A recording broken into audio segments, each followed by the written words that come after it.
The first full Saturday slate is September 1st, and with all the games that are out there, I didn't want to be shy on picks. I like picks, right? I mean, if I see a mismatch, I'm gonna play it. I'm gonna exploit it, and I'm gonna take advantage of it. And that leaves 10 picks for Saturday, September 1st. Um, I get a little wordy sometimes, so I'm gonna break this down into a few different parts, probably three different parts with 3 or 4 picks per part. I'll try to keep everything under 15 minutes, mix and match it, and then we'll go from there. So here we are with September 1st picks, college football week 1. Here's 10 picks for you. The Saturday, September 1st games. I'm going to get started with Indiana minus 10.5 at Florida International. Um, FIU getting points at home is interesting. I initially when I first looked at this game, I liked the side of FIU. Then I looked a little bit closer into it, and just with the number of returning starters and the amount of experience back, I kind of just I crossed it off my list. I wasn't expecting it, and then there to go the way that I thought Indiana could definitely make it interesting, have an opportunity to really get in there and make it 10 points, win or not. But then a little bit of news came out on Friday. Running back Morgan Ellison is suspended for this game for Indiana, and he was going to be the heart of their offense. They really expected him to play a major role. Last year, he was the leading rusher with 704 yards as a true freshman. Head coach Allen said that he believes that he got him in Indiana because the running back dealt with injuries his senior year of high school and went under recruited. So he's potentially much better than what his ratings would give, or perhaps his recruiting or how his recruiting was accomplished was done. So Indiana might have a steal here, but unfortunately for them, he's suspended in this game. So that's really going to put a question mark on their offense and their potentially their rushing game and how they're going to get started. I mean, they struggled last year. They had 130 yards per game last year without Ellison playing. I'm not sure how they're going to improve on that. They're breaking in a new quarterback. The only thing is that they do have they have a solidified offensive front. 126 career starts returning, but FIU they also have an offensive line that's solidified and experienced with 129 career starts returning. So that's kind of a wash there. FIU should be able to run the ball just as well as Indiana, and their lead back isn't suspended, so that shouldn't be an issue. Napoleon Maxwell is expected to play. As he's been playing ever since a true freshman. I mean, his true freshman season, 6 games, 254. He had an ACL injury, didn't play in 2016. He had 3 starts, 477 yards last year. So, I mean, while that's nowhere near as impressive as what Morgan Ellison did as a true freshman last year. I mean, he's experienced. He knows what to do. He can run the offense. FIU is also breaking in a new quarterback, but the biggest thing here for FIU is they have 3 starters back, and 8 of their top 10 of their defensive linemen are back. So 3 starters are back on their defensive line. They have a very deep defensive line. Their 2 deep looks pretty freaking good, in my opinion. So they shouldn't have an issue holding up against Indiana's offensive front line, especially without Ellison in there. I thought it would be a stalemate before. Now I think the advantage goes to FIU. And you get them at home, and you get the points, 10.5 points. That's a lot. That's 2 scores. So I mean, basically, Indiana has to win by 2 touchdowns or 14-3. I don't think that's gonna. I don't see anything along those lines happening. So I will take FIU at home plus 10.5. Next game, we're looking at Coastal Carolina taking the trip and playing South Carolina. South Carolina's laying a heavy chalk, 29.5 points. I don't think that's enough. There's no way Coastal Carolina can stop this South Carolina offense. They get Deebo Samuels back. He's good. Quite the playmaker. Last year when they had him, they were putting up amazing numbers. Outstanding numbers. He tore his ACL, missed the rest of the year. Offense struggled after that. Jake Bentley's quarterback. He's fantastic. I saw him spring game for last season, and I wrote down in my notes, stud. Jake Bentley equals stud. There's nothing that he has done to prove otherwise. So look for South Carolina's offense to be quite outstanding this year, as long as they can stay healthy.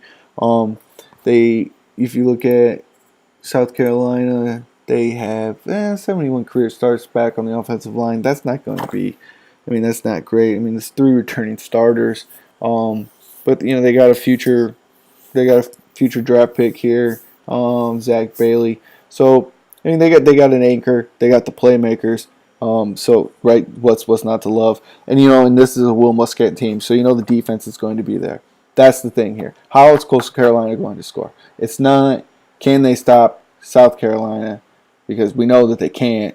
It's how many points will they limit South Carolina to? And if they can they score? Because I just, I'm looking at this team, I just don't know if they can. It's not a good team. This is their second year in the FBS.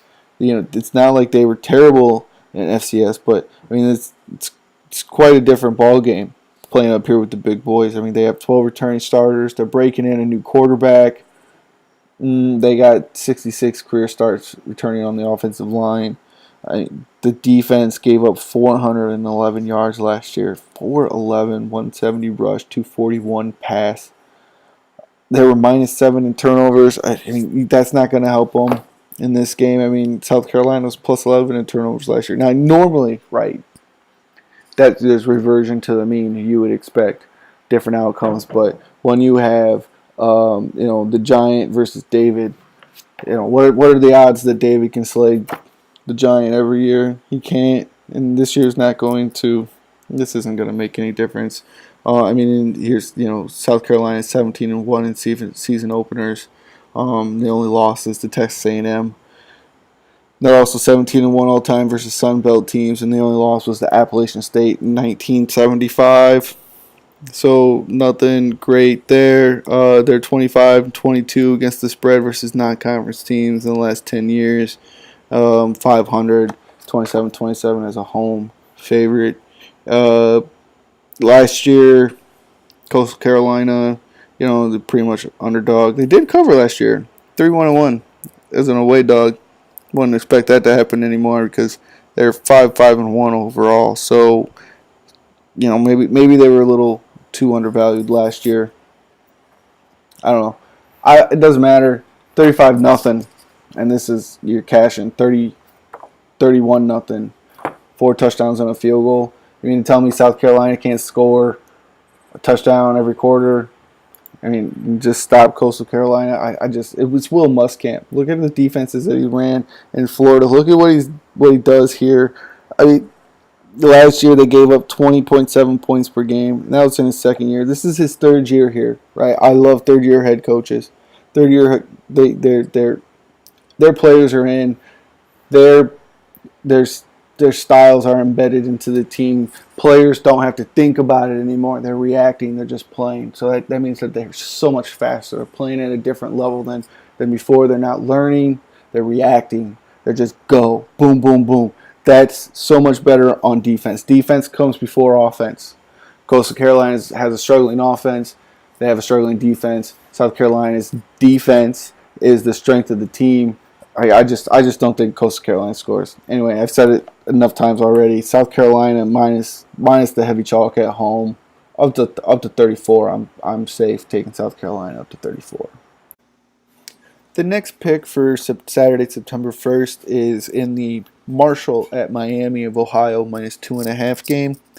I'm going to take the points again in this one. Looking at Marshall, these teams, they match up pretty well. So, Marshall has 18 returning starters. They are breaking in a new quarterback. Unfortunately, Litton decided to, he left for early, declared for NFL, went undrafted. So, he could have came back and put up stellar numbers and had a better opportunity. This quarterback class isn't going to be as good as last year's. So, anyway, fortunate for them. But, they still have 9 returning starters back. So, that's good. They had 3 freshmen starting for 27 games last year, so that's great experience. But they have 5 returning starters on the offensive line, including a second-team Conference USA center. Miami of Ohio, again, they also have a lot of experience on the offensive line. They have 7 who started games last year, 100 career starts. They have 5 with 8+ starts, including a Kentucky transfer and they got a guy back that missed last year because of injury. So I mean, this could be their best offensive line, right? So I mean, you got two great offensive lines. You got a lot of starting experience returning.